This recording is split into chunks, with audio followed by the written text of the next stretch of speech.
Morning, everybody. Welcome to Who's Striking Today? And welcome to the news agenda with me, Fleet Street Fox. And today I'm joined by the Mirror's assistant editor, Jason Beattie. Good morning, Jason. Morning, Susie.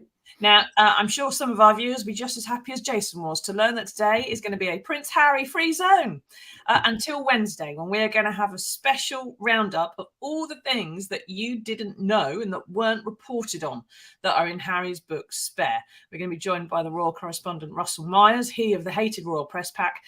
So if you want to find out more about the book and what's in there, which the mainstream media have not been telling you, then we of the mainstream media will be informing you on Wednesday, 9 o'clock on this channel. Now, getting back to today, this is the People's Paper Review. So get into the comments, ask us your questions. We will do our best to answer them for you. Those of you listening later on podcast are just going to have to write your memoirs instead, I'm afraid.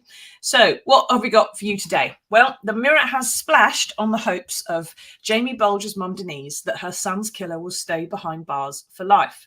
More on that in a minute. But first, I just want to check in on the fact that there's an announcement later on today about a teachers' strike. So, Jason, take us through it. What are the chances that school are going to be out all summer?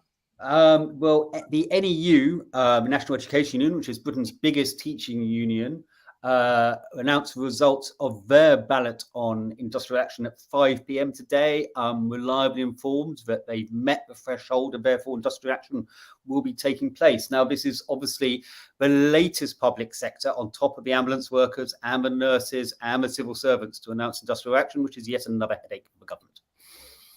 Gosh, and yet more homeschooling for parents. From the beginning of February, there'll be, like the other unions, it'll be kind of days of strikes, in batches rather than one continuous strike. Okay, and around half term as well in February, so I'll add to the fun. And speaking as someone who was asked to teach my child symmetrical maths off some slides on a PowerPoint on a snow day before Christmas, I had no idea what the hell they were on about. Well, you have in common there with a lot of maths teachers, because I was reading today that 1 in 8 maths teachers are not qualified to teach maths. Such is the shortage and problems with recruitment in teaching at the moment. Gosh, So, I wonder why they're going on strike. yeah. And I wonder why we're not teaching maths to the age of 18. Oh, well, at least Rishi Sunak's in charge of it all and he can figure it out. Right, so we'll the Mirror will be revealing later on, I suppose, the actual results of that announcement at 5 o'clock, so keep tuned for that. But first off, let's go back to that Bulger story that's on the front page of the Mirror today. That's the splash, the front page and pages 4-5, the spread inside, where Denise Fergus, as she's known now, reveals that she's been having private conversations with the Justice Secretary, Dominic Raab, those 4 words always sound so strange, who has told her of plans for a new law that would keep her son's killer behind bars. Now, for those who don't know, James was just 2 years old when he was kidnapped from a Bootle shopping centre, tortured and killed by 2 10-year-old boys in 1993. Now, the 30th anniversary of that event is just a few weeks away, and it seems the government is quite keen to mark it by looking as tough as possible. Jason, what are Raab's plans exactly? How's it going to work? So this actually applies to one of the killers, John Venables. He is broken the terms of his parole twice, and Raab has told Denise Fergus that they're looking to introduce a new kind of law that for serious offenders who repeatedly break their parole, it would be 2 strikes and out roll, will no longer have the right to appeal for parole and therefore will be in jail for the rest of their lives. Now, there's some uncertainty here. This was a private conversation between Dominic Raab, the Justice Secretary, and Denise. It's followed previous conversations when he was Justice Secretary before, then he got moved by Liz Truss, and then Liz Truss was signalled that she was going to kind of undo this proposal. He's now back as Justice Secretary. So she has now got this fresh hope that this should happen. Obviously, it's a very contentious area, Susie. I mean, do we believe in rehabilitation or we don't? Does rehabilitation only apply to certain criminals or not to others? Is it possible to rehabilitate people? Are some always going to be recidivists? I mean, these are difficult questions, and I'm not sure personally I have the answers to any of them. But I can see for somebody who's been through trauma Denise has been through, why, which is almost impossible to comprehend, but you know, she would be absolutely distraught to think that her son's killer would be allowed out of jail. Of course you would. And there's some further stuff in that article there, which talks about how Denise has been speaking to a professor who was working on the original case. Now, at the time in 1993, there was huge uproar because people wanted life sentences for those who were responsible for the murder of Jamie. When they found out that it was 2 10-year-old boys, that public anger didn't sort of evaporate. It kind of almost got worse because it was just considered so implausible that they could have done the things they did. And so there was a huge round about whether or not they should have been tried as adults or whether they should be tried as juveniles. And in the end, they made a fudge, I think, Jason. They tried them, but in such a way that the barristers took their wigs off and it was a little bit more friendly than usual. And the sentencing was in a young offenders institution, I believe. I can't quite remember the actual, now I've started down this route, the actual outcome of that argument, whether or not they got tried as, I think they did get tried as grown-ups, didn't they? But I can't remember, Susie. The wigs off, I think. I mean, it's worth pointing out, though, that the judge to take the unusual step of naming a child criminal. I mean, if you're under 16, you have anonymity normally, but in this case, he decided to name them. And it is more complicated. It's an adult court, apparently, although it was criticised by the European Court of Human Rights. Yeah, and it is, as I say, this is slightly complicated in fact that the other killer, Thompson, has, we believe, been successfully rehabilitated. So it's just, you know, it shows that, you know, depending on the character, depending on the circumstances, depending on the background, depending on the efforts by the parole, the prison services, that you can, you know, there is a way of rehabilitation, but it obviously hasn't worked in Venables' case, and that's what makes this so complicated and so difficult. Yeah, and there's so many emotions in it as well, of course. So now get into the comments. Tell us what you think, firstly, about a teacher's strike, if that announcement comes out today, as is expected at 5 o'clock. And what about John Venables? Should he have a chance at rehabilitation? Can he be rehabilitated? Or is he going to have to just, you know, be locked up for life and we're going to have to pay for it? And there's no way of saving him, as it were. But the question is, I suppose, Jason, how this could possibly work, a law like this, because they're talking about extending this to serious criminals, which they call sort of, you know, murderers, child rapists, terrorists, that sort of thing. But they have very recently, of course, Dominic Raab and I think some others have talked about making Just Stop Oil activists, labelling that as a form of terrorism. So if he is, if he is going to call environmental activists a terrorist and he's going to bring this law in for terrorists, does that mean that someone who, an elderly priest, as we've seen, who chains themselves to a motorway gantry and causes some queues, is going to be denied the chance of parole because John Venables needs to be? Well, this is, you're absolutely right, Susie. This is where it gets so complicated, because I mean, how do you define what is a really serious crime, in terms of, like, we know what murder is, but terrorism is slightly different. And then you've got this, as you say, this problem of if you breach your parole, then do you breach it? It's a minor breach or is it a major breach? In Venables' case, it was pretty horrific. It was kind of, they found child abuse images on his PC. But if it's just a minor breach, let's say you're kind of an hour late for your meeting with your parole officer, does that then apply that there's 2 strikes an outlaw? Does that then apply to that?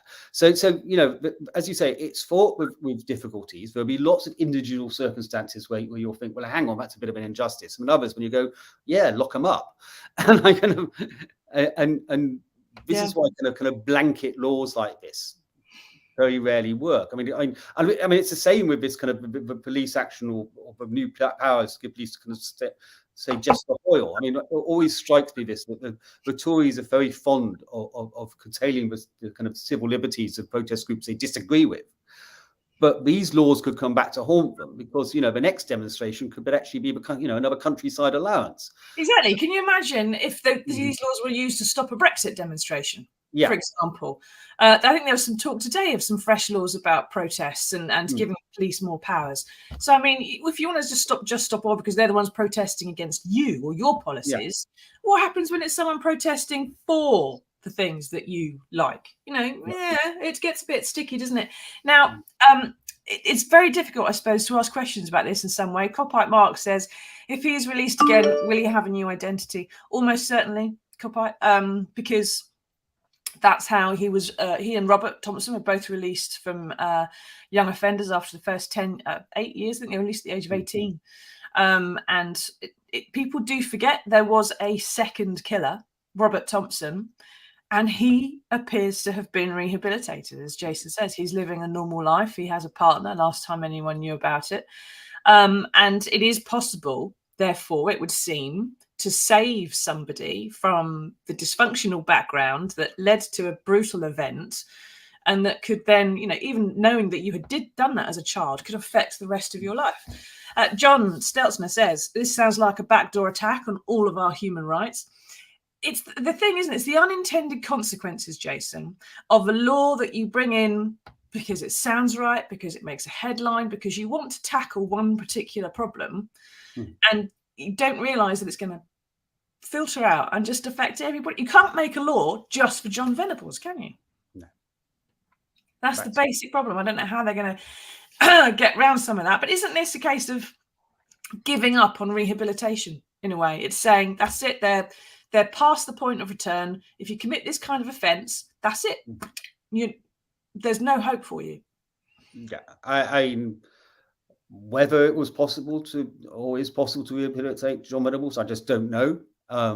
Should we be doing more to help rehabilitation?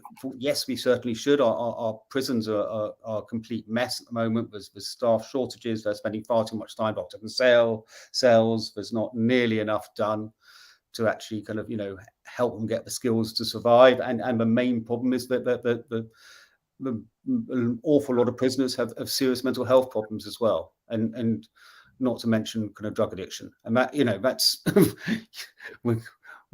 they are the easy area to forget in politics, but actually they are quite an important area, because actually most of society suffers because we don't do enough to help people in prison. And of course, it's very easy as well to get voters to agree there should be more prison for things, because most voters have never been in a prison or anywhere near it, or know anybody who's been in it, and therefore they don't quite know what it's like. Now, Kezia Wood says rehabilitation works for some, which is why people are assessed before being released. But with a lack of funds for public services, corners are cut, leading to big mistakes and people being released who shouldn't be. I think, Kezia, you have hit the nail on the head and the fundamental problem with John Venables. Kezia, get into the comments, message me, and we will give you the News Agenda mug, because you have made the pithy comment of the day. That's the fundamental thing, isn't it? It's the assessment of Thompson that he was okay to be released and live his life, and he will still be seeing parole officers. That's plainly working. The assessment of Venables several times and the monitoring of him when he was released have both been abysmal. And I can't help, it may well be that he would have more problems than Thompson, but if he'd had proper help, maybe it would have been fixed. I mean, speaking, I don't know if anyone out there is watching this. Have you ever been arrested? Have you ever been in jail for an offence? Did you go through any kind of rehabilitation? Because I have. I got nicked for smashing up my then husband's fancy piece's front window, right? And I got carted off in cuffs to the cells, and I got what's called a police caution, where you admit guilt for something. I admitted guilt for criminal damage. It was really attempted murder, but it was criminal damage that I confessed to. And I got a caution, which means you have to be well behaved for like a year afterwards. And that's a kind of rehabilitation, because they give a caution to someone when they go, well, do you know what? We know you're not a terrible criminal. You are a very upset woman right now. And you're going to calm down. But we're just going to warn you that if you come back in the next 12 months because you keep getting angry, then, next time it could be worse. So that's, I do behave now because they've got my DNA and I have to. But that's a form of rehabilitation. And, if someone's addicted to drugs, we don't say, well, there's no point trying to save you. You're an addict. Clear off. We keep offering them help, and we save most or some of them. And there are some that we can't, but we don't stop offering the help. But say that you're beyond redemption because you're a drug addict. And isn't it the same if you've committed a terrible offence? You keep offering help. Isn't that what makes us human, rather than, I don't know, horrible animals? When's your biography coming out, Susie? I want to read it. It came out in 2013. It's available in all good Amazons. And I do still get the very occasional teeny tiny royalty check. But and it starts with that event. So but thank you for the chance of advertising, Jason. Why should we give up? We don't give up on addicts. We don't give up on people who've just had a really bad day, like I did. Why do we give up on people who commit the worst offences? Aren't they the ones who need saving the most? The terrorists, the criminals, the paedophiles. Why don't we put more effort into them? Is there an answer to that? I suspect not, but I suspect they're the ones we should put the effort into, but they're the ones that politically we can't throw all our resources at. Although they're the ones causing lots of the problems. Anyway, we're going to move on to another story now. In the meantime, if you've got any issues, if you've got any experience of rehabilitation on the criminal justice system, then, or you want to know where to buy my book, do get into the comments and let us know. And Kezia, don't forget to message me. Now, moving on then, onto page 8. The Mirror is reporting some fairly astonishing scenes at a constituency meeting for Home Secretary Suella Braverman, where a lady called Joan Salter, who's 83 and pictured there, stood up and had a word with her. We've got a clip of it. Here it is. In 1943, I was forced to flee my birthplace in Belgium and went across war-torn Europe and dangerous seas until I finally was able to come to the UK in 1947. Now, when I hear you using words against refugees like swarms and an invasion, I am reminded of the language used to dehumanize and justify the murder of my family and millions others. Why do you find the need to use that kind of language? Thanks so much for your question. And let me just say this. I too share a huge amount of concern and sympathy and frustration about the challenge that we are facing. Personally, I too am. My parents were immigrants to this country. My father was kicked out of Kenya. He found refuge and security and opportunity in the United Kingdom at a time when it was, very difficult. Now, what's not in that particular clip is Braverman went on to say, "I'm not going to apologise for my language." I think we need to talk about it honestly, and despite my background, that is the language that I think we should be using. And it's the language there that Joan had a problem with. So basically, Jason, the Home Secretary has been accused of not the word fascism, but certainly acting like fascists and acting a bit like a Nazi, to be fair. Words like that do get thrown around a bit too lightly, in my view. But I do think if anyone knows when to use it, it's probably a Holocaust survivor. And some weight is lent to the fact that they're acting like fascists by the fact that how the Home Office reacted to this, Jason. They've tried to get the video taken down. They say it's been selectively edited. I'm not sure. What really worries me about this is her Braverman's kind of inability to grasp how important words are, or actually does understand how important words are, and uses them deliberately. But when you have somebody talking about saying, "I dream of a day I can put people on a flight to Rwanda," as though that's a good thing, and is incapable of understanding the trauma of those involved who have risked their lives to try and get to this country, have been people trafficked, and the lives they've left behind, which in a lot of cases is conflict, war, torture, suppression. And then you dehumanize them by talking about using words like swarm and invasion.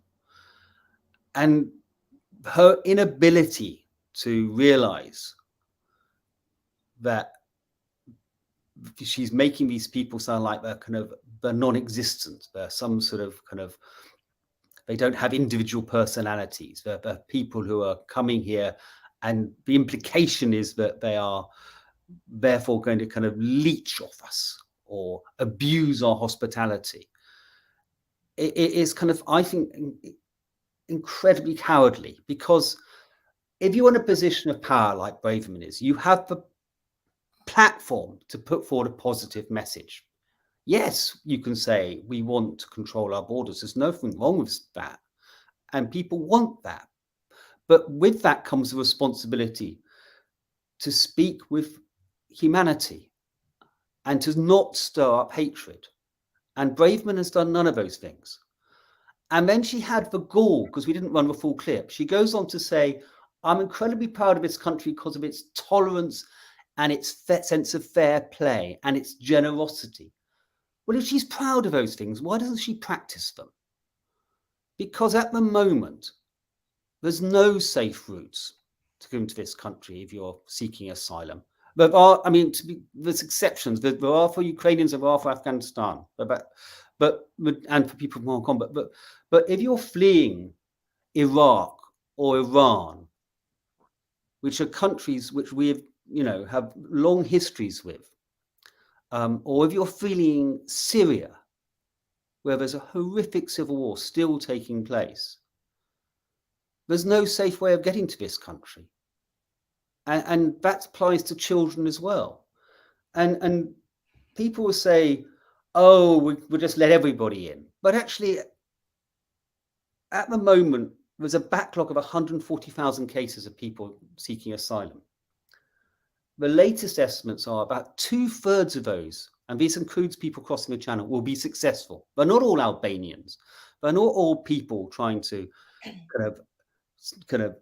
abuse our hospitality. They are people in genuine need. And until Braverman has the courage to actually stand up and say that, she's just going to pollute this discourse and actually just stir up the hatred, which is why Joan Slater, the 83-year-old woman who left Belgium has a very important point. Thanks for that, Jason. I don't think there's anything to add to that, really. I think you pretty much said it all, except, of course, it's the issue that, well, it's the fact that it's treated as an issue rather than a group of people. And they're not an issue. They are a group of people. And if the Home Secretary wants to say that, people come here and they don't have the right to be here, or they're not useful to us as a nation, then she is evidence that that's wrong. That people who have been refugees and given a safe route, as they were out, the Ugandan Asians were given a safe route out of Kenya, away from Idi Amin, to come to the UK. That's how her parents benefited, and that's how she has benefited, and that's why we have presumably benefited from her being here, from her paying her taxes here. And all those figures show that refugees produce more in tax than they take out, as opposed to native-born Britons who tend to do it the other way around. Then she is the best advert for why you let refugees in, isn't she? Because she's a wealthy woman. She's done well for herself. They were given a safe route. And if only she could see that you give a safe route to other people and they come to this country, traumatized, but not as badly traumatized as if they've had to flipping well swim here, then it's in everyone's best interest, one would have thought. Now, Mike says, why did the supposedly non-political Home Office put out a tweet asking for this video to be taken down and suggesting that it was taken out of context? There are some sort of edited clips, but the fact is that it's not like they're doing a deep fake and switching her words around and stuff. She said this stuff. She said to a Holocaust survivor who called her up on her language, I'd stand by the language, didn't she? There's not an awful lot of out of context wriggle room for her to have there, is there, Jason? No. It's quite clear that she has no intention of apologising for that language, and it's quite clear she stands by the government policy as it stands, and I'm kind of and it's incredibly depressing policy because, as you say, immigration has brought so much to this country. I mean, it's something which we should be incredibly proud of in terms of its diversity, its culture, its music, its entrepreneurship, and we have a ridiculous system where we actually kind of if you seek asylum in this country, you're not allowed to work. And I was kind of, and how much we're missing out as a result of that. Just how much more people could contribute and make this country even more exciting and prosperous, and I find it incredibly depressing that we kind of the way we use language about asylum and refugees and immigration, and I find it incredibly depressing that you can talk about fair play and generosity and hospitality and use those words so loosely that they actually have no meaning. And don't display any of it yourself. Now, Leslie says the amount of dehumanising that's occurred in the past 13 years is astounding. Isn't it time we started to fully expose it? Well, Joan's done a great job, Leslie, which we're happy to aid and abet her with. I think it's worth bearing in mind that the refugee situation on the planet is going to get worse as climate change increases, because that will lead to more failed states, more fundamentalism, and more migration. So we are going to have to come to terms with this, I'm afraid. Get used to it. But now, get into the comments, ask us your questions. We'll have a little wrap up at the end if my throat will let us get that far. How do you feel about Jamie Bulger's, one of his killers, being continuing to have chances of parole? Or do you want that removed from John Venables? How do you feel about the teachers' strike that will be announced later on today? Is that fine by you? Or are you going to have a bit of a problem looking after your children while the teachers are on the picket lines? And what about Suella Braverman? Is her Home Office policy on the small boats crisis, is it fascist or is it not? Or is it just her language? Is she just being a bit unwise, or is she doing exactly what the voters want? Get into the comments and let us know. But first off, there is some good news in the world. We've managed to find it for you. Here it is.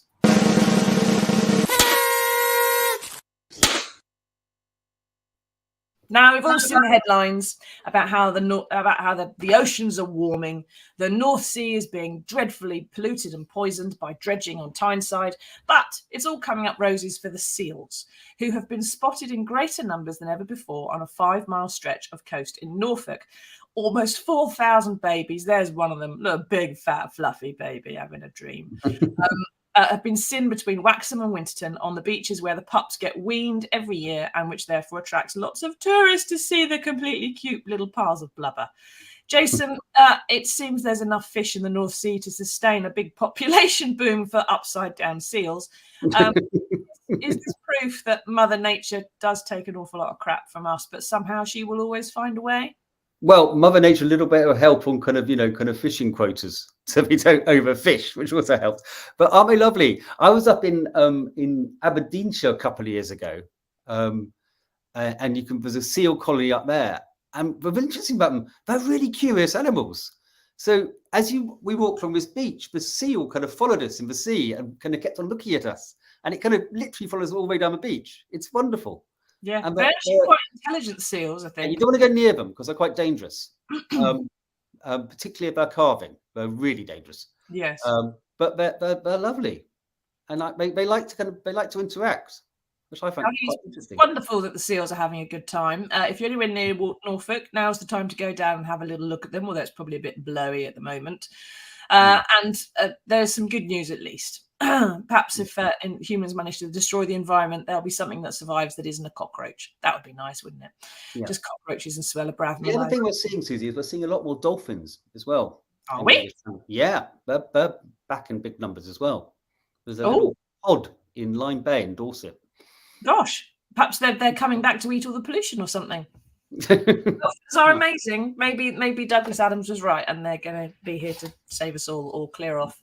They could be coming back waiting for their starship, couldn't they, to take them away again? Right. Thank you very much, everybody. Thank you for taking part. Thank you, Jason, for leading us through all that. If you're listening on a podcast, please leave us reviews so other people can find us, and come back on Wednesday for a News Agenda special on all the stuff you haven't been told about Prince Harry's book, Spare. And if that kind of thing will make you go spare, then we'll see you again on Monday for a proper edition of the News Agenda. But until then, everybody, tatty bye. Bye.